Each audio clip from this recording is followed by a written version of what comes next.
Hello and welcome to How to Log In. It's your host back again with yet another interesting tutorial video. In this video, I'm going to teach you how you can update your Ring password. So let's go ahead and continue with the video.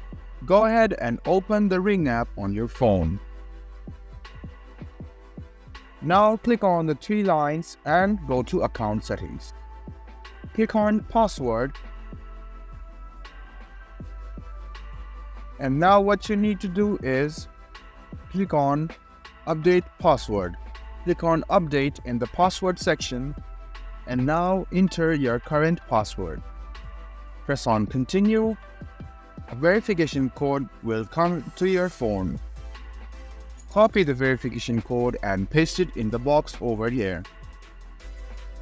After pasting, click on Verify Code and now enter the new password and retype the new password again, and now click Change. And there you go, you have just updated your password. You will have to log into your account once again to get access to your account. So this was a video on how you can update your password. I hope this video was helpful for you. If you still have any kind of confusion, please do mention this on the comment section down below. Like the video, subscribe to the channel and do hit the bell button for more. Hope to see you in the next video as well. Until then, goodbye and take care.